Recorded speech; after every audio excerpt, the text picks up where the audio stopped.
วันนี้ถือว่างานพิธีเราพี่น้องเข้ามาเป็นสิริมงคลแล้วนะครับลำดับต่อไปคุณพ่อคุณแม่ขอเรียนเชิญนะครับพยาบาลราตรีนนท์สิริได้จุดเทียนชัยบนพานบายสีให้ทุกท่านได้ครับในขอเรียนเชิญครับโดยเป็นพยาบาลกันอยู่นี่เป็นอันข้างกันอยู่นี่ได้สิดีตุสาทุทีปาทุปาคันธมาราทินีอาคีทานังพหูปุพังวรังปูชีมะทินีตัสสวะสิติตัสสะปปจิโกติรุโกมหาปัญโยธาเรนตุปิตากัตยังอังปารมังสุขังพุทธปูชาธรรมปูชาสังฆปูชาทินังรัตนานังปูชังกโรมะโสทีภวันตุโอม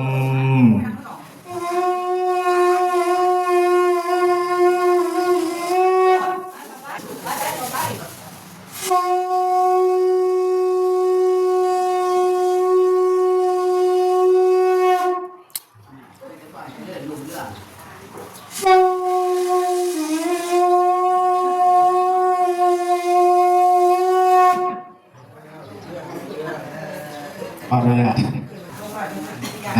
รับอัญเชิญเทวดาสาธุสักเกกามิจรูเปคิริเสขรตเตจันตาลิเควิมานิทีเประเทจะขามิตรุวนคหานิเคหะวัตุมิเกตเตนะภูมมาจยันตุเทวันชราธรวิสามียะกะคังทัพพนาคาตาสันติเกยังมุนิวรวจนังสาทโวเมสุนันตุอายัญจนกาโลยัมพัทันตาอายัญจนกาโลอายัมพัทันตาอายัญจนกาโลอายัมพัทันตาสาธุสุนันตุโพนตนเยเทวาสังฆาดุราเทพยดาเจ้าทั้งหลายอันอยู่บนสวรรค์ฉันจะกามาพบ6 ชั้นในโซรสรูปภพ16 ชั้นบนยอดหิวห่วยในวิมานและอากาศตนอยู่ในทวีปต่างๆมีอุดรทวีปเป็นตนอยู่ในพงเขตประเทศไทยตนอยู่ทั่วทุกหมู่บ้านตนอยู่ในพงไผ่และป่าไม้ตนอยู่ตามเฮือนซ่านและให้หน้าทุกแห่งตนอยู่สิงสถิตรักษาอยู่ในภาคพื้นแผ่นดินอันนี้แม่พระธรณีเป็นเขาตนอยู่ในแม่น้ำและฝั่งมหาสมุทรข้าพรเชิญกับทั้งข่าวพญาเวสสุวรรณผู้เป็นราชาของยักษ์คนทันและพญานาคทั้งโยไกและโยไกได้ยินเสียงผู้ขาอาเชิญแล้วขอจงได้เสด็จมาให้พ่อลูกหลานพยาบาลราตรีนนสิริผู้กระพันในมือนี้ให้เขาอยู่สวัสดีมีชัยตลอดทุกที่ว่าราตรีการก็ขาดถึงนะโมตัสสะภะคะวะโตอะระหะโตสัมมาสัมพุทธัสสะนะโมตัสสะโตอะระหะโตสัมมาสัมพุทธัสสะนะโมตัสสะภะคะวะโตอะระหะโตสัมมา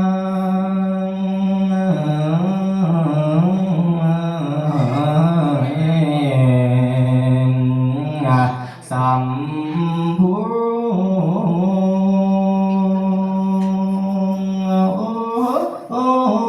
ุทธัสสะ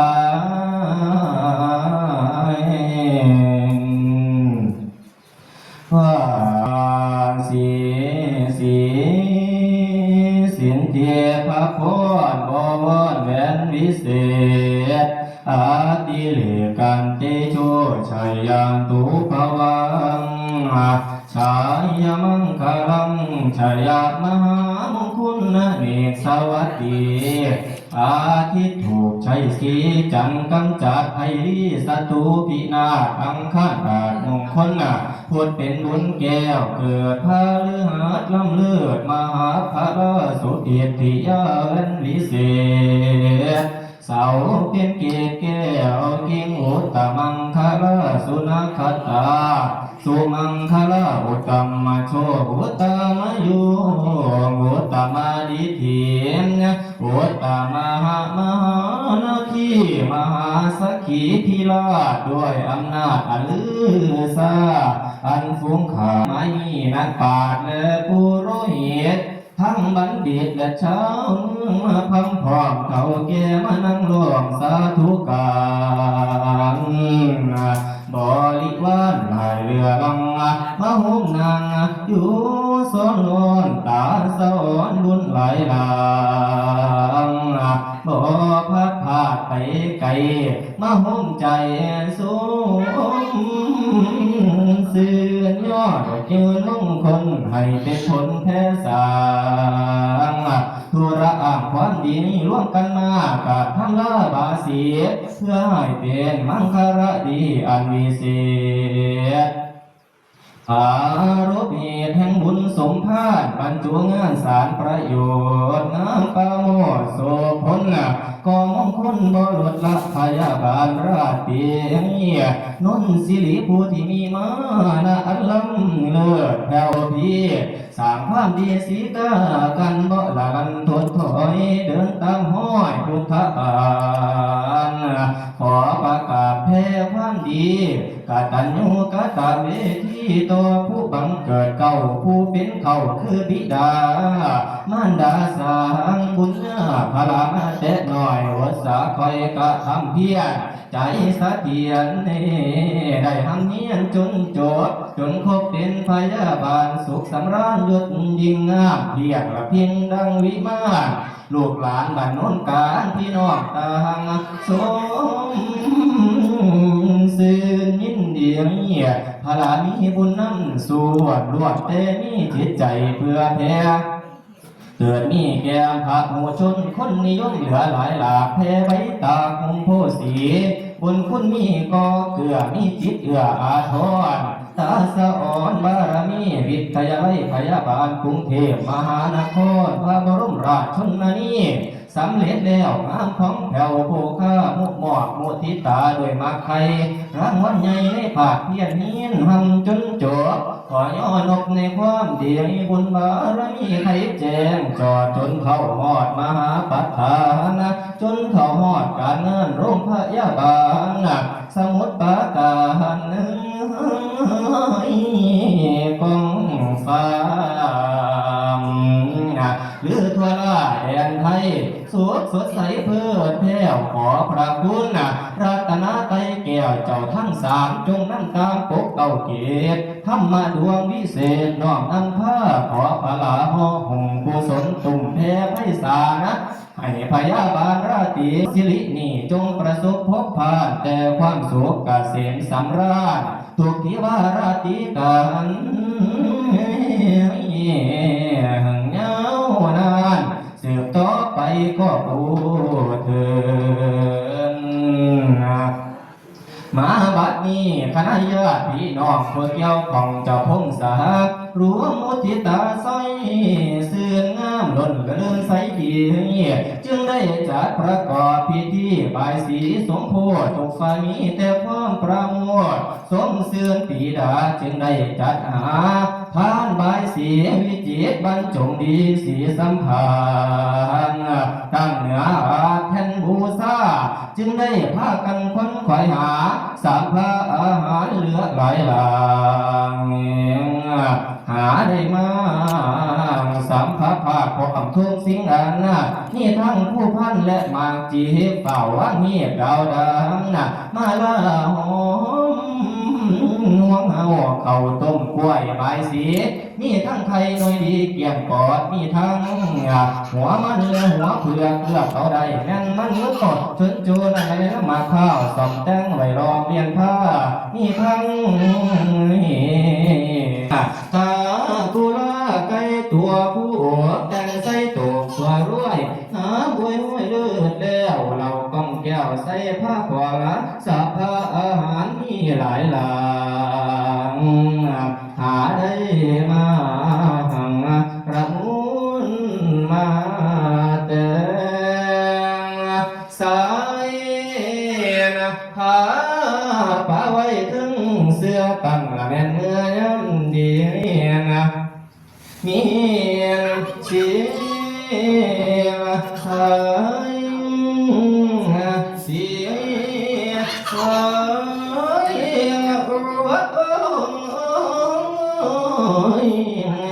โอ้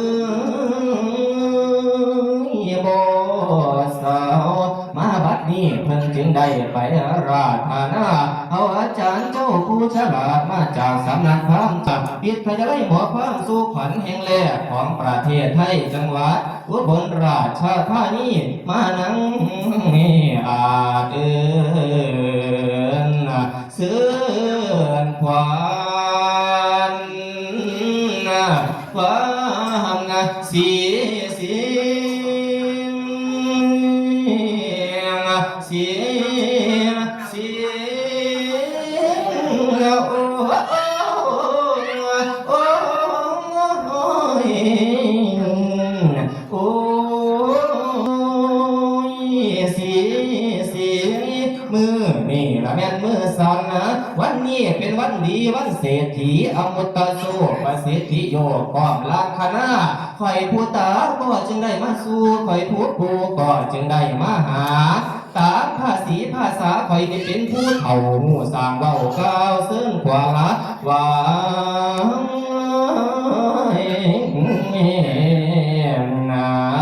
มาพาลัญญา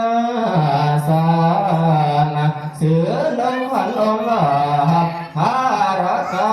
น้อยอ่อนนองเชิญยื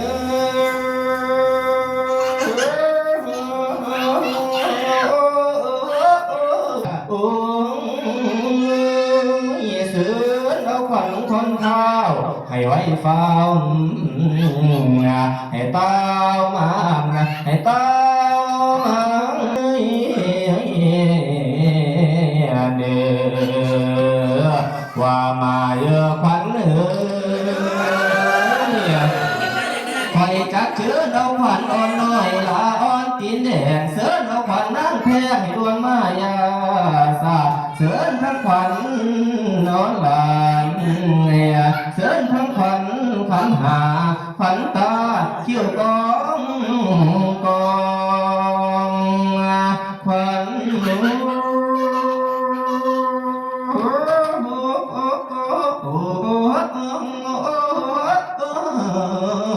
งียบขวัญเจ้า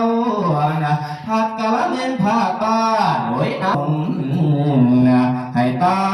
มานะให้เต้ามาเด้อปั๊มมาเยอะขวัญขั้นว่าขวัญเจ้าว่ามาเมื่อนี้แดดเดือน3 4น้ำตาเจ้านี่แหละขวัญเอ้ยขั้นว่าขวัญเจ้าว่ามาเมื่อนี้แดดเดือน4 4น้ำจีเจ้านี่แหละขวัญเอ้ยนะถึงปานใดเด้อน้อจึงสิหอดเดือนหางนะนี่ละสาธุ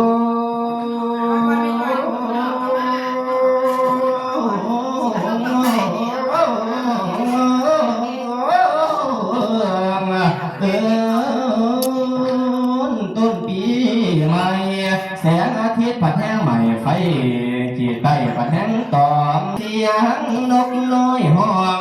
นกน้อยห้องละจีกังสังลิกาเขาขันละอเลยเสียงละส่วนกันดินเมื่อนอนเสียงาพร้อมเจ้าป่วยพร้อมโอ้โอ้โอ้ยมันเสียวนะตัวตัว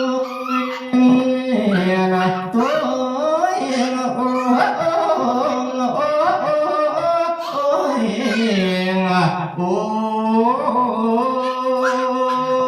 ยมาแล้วนะขวัญเอ๋ยว่ามาเยอะขวัญเอ๋ย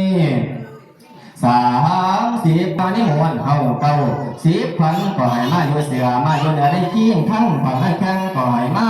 ส้มแข้งอยู่ลีลาลีลาลีลาลีลาลีลาทั้งขวัญขาก่อยมาส้มขาอยู่ดังขวัญเขียวกลางคืนอยู่ดำเนื้อความมาเยอะขวัญเอ้ยให้ขวัญพัน นี้นะมาอยู่เฮือนเสาแก่มาอยู่แผ่นทะลุงเทียงมาอยู่เตียงเก้าบาดประหอดยันให้ขวัญเจ้าขี่มาข่าวมาซ้ำๆท่านหัวให้ขวัญเจ้าขี่มาข่าวมาฝ่ายมาเฮือนมองเจ้าอยู่ไว้เด้อ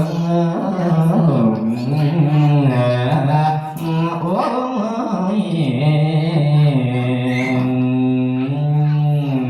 ว่ามาเยอะขันเอ้ยขวัญผู้เป็นกาดนั่นให้เจ้ามาอยู่เว้นไว้ขวัญผู้เป็นบาดและเป็นไอให้เจ้ามานิมนต์เฮามีทั้งขวัญผู้เท่านั้นน่าให้คอยซักไม่ก่อนเท่าตามหลังมาอยู่จุบบ้านเนอะมาเยอะขวัญเอ้ยให้เจ้าส่วนกันละมาเหมือนละดังพันษาให้เจ้ากาดกันมาเหมือนละดังเงินเพียงให้เจ้าเคียงกันละมาอยู่นี่เหนือละนี่นำนี่เหนือละนี่ละนำมาพัมพร้อมละพัมไว้เพียงกันนั่นแหละนะบาดวานานเพียง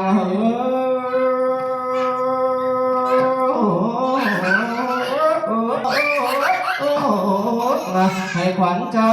นี่ละคอยยังมาเยอะบาดว่าน้ำเพียงฟังให้ขวัญเจ้านี่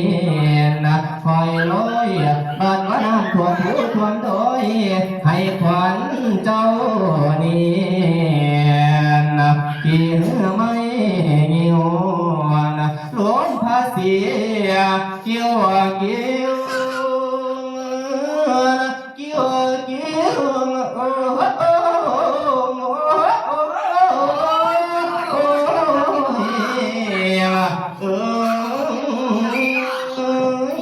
ขันลาให้เต้ามานะให้เต้ามาเดมาเยอะขวัญ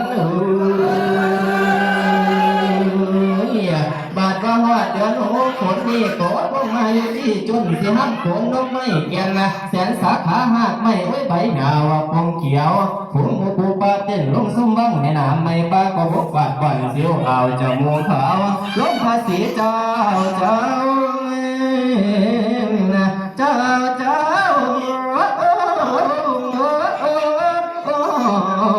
ฟ้าทำห้วยเม็ดฝูงขาท่าพ้องขันสนั่นดงคุ้งดาวตกแต่ข้าวไก่เนื้อคณะสัตว์ม้วนมาหาขวัญเจ้าพัดพาบา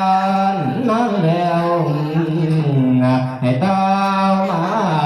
ให้เต้ามา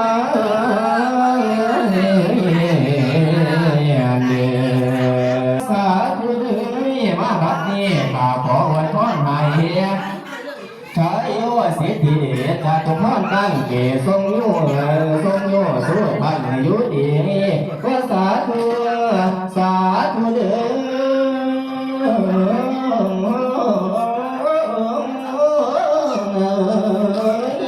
พระไตรรัตน์อีกตะกี้ให้เป็นทีว่าสูงสุดตลอดทั้งมนุษย์ประเทศพ้นทั้งคายความมันมาสุ่มนุ่มวัดนุ่มตองนะขอให้มาแลกดอนความตั้งให้อยู่ดีอย่าได้มีเรื่องเก่ากี้มาพาดวงใจอันว่าภัยโรคายาสุราวีท่านนะให้สำนักสุขล้นมงคลได้องค์การนะปัญญาญาณทองแจ้งแสงฟ้ากระบอกปานขอให้บุญแล่นก้านเจริญยิ่งพิญโยผู้แน่เดือโอ้ยนะให้เป็นผู้ใบหน้ากะเมตตาความคุ้มนะขอให้แซ่ห่มปกคุ้มประตุ้มตอมนะพยาบาลราตรีนนสิริวานีโคเต้าหนเต้าหงเงื่อนขอให้สมปรารถนานะกะเฮืองหุงบันดาลเด้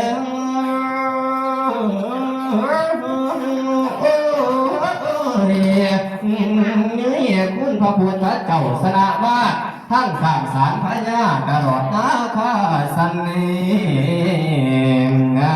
ใช้มงคลอันนั้นจงพลันมาบังเกิดให้เป็นบุญอันประเสริฐเลิศทำทรงสนองให้บุญกองผู้ ผัวสุยามพลายุแม่แห่งซอยสู้บุญมาสู้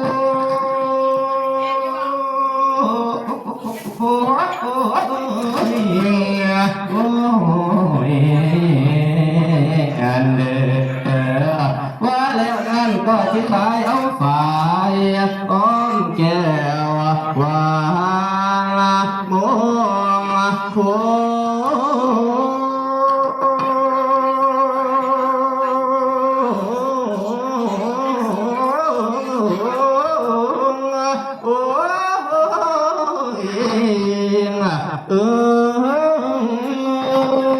คุณคุณดีความอ้ามดูอาจผูกฝันลาดเขียนลานว่ามาเยอะขั้นหัวฝ่ายเส้นนี้กับมีข่าวพันคำอีพอเอ้ยขั้นเน้นผูกเบื้องซ้ายขอให้ขวัญหลานเจ้านี่มาก็มาเยอะขั้นเน้นผูกเบื้องขวาขอให้ขวัญนะพยาบาลราตรีขั้นสิริวานีอยู่แล้วละมาทุกมุมทุกกองมาทุกตอนละทุกคนก็กูเธอว่าแล้วนั่นตั้งแต่แห่ตั้งแต่ในกาละเมื่อนี้นี้เมื่อนาให้ขวัญเจ้านิยาเดือดถอยซาเสียสีให้เจ้ามีอายุยืนยาวอย่าได้สั่นมันให้เจ้ามันปันงามเขากวงมันให้เจ้ามันปันข้างหัวทองเคลื่อนมันให้เจ้ามันปันเคลื่อนสานห้องมันให้เจ้ามันปันโป่งสั่งรอมันให้เจ้ามันปันก้อนหินแดงแข็งให้เจ้าแข็งปานแผ่นหินลาสุ่มเทียมอาจเขาเสม็นใหญ่เพียงต่อขวัญเจ้านิยาได้หาใหญ่เพียงรักขวัญเจ้านิยาได้คนนิยาได้วันละเหมือนต่อนิยาได้มองเหมือนเขาจะได้เขาเก่าเสียสีให้ขวัญพยาบาลราตรีต้นสิริที่บรรจุทำงานโรงพยาบาลสมุทรปราการในมือนี้นี่ตั้งแต่อายุวันนั้นสุขังพลังขอยังมาดองทันเองจงเจริญขันดอนทันจงเจริญโอ้ยอันเดสัพเพพุทธาปรปตาปเจกนันจะยังพรังอรหันตานันจะเตชินะขังพันธามิสัพพะโสโสอัตระโตสกิโตรุนหอพุทธศาสนิอโรโกสกิโตโหหิสาสัพเพยาติภิพระพุทธยอดแก่พระธรรมยอดแก่พระสังฆ์ยอดสร้างขั้งยอดแก่พระพุทธเจ้าเกิดแล้วปริเสวามีโสโนราอังยังอุวะมุวะมุนมามหามุนมังในชาลิติปุญญาสามีปุญญาเทติอรหังสุสีนาโสนโมพุทธายะสัพพพุทธานุภาเวนะสัพพธรรมานุภาเวนะสัพพสังฆานุภาเวนะสิทธิกิจจาสิทธิกรรมสิทธิการยตถาคตสิทธิเตโชชิโยนิจังสิทธิราโพนิรันตรังสัพพสิทธิภวันตุเตวันตุสัพพทาสาธุเป็นอันเสร็จพิธีในการได้สิสุพรรณอาจจะ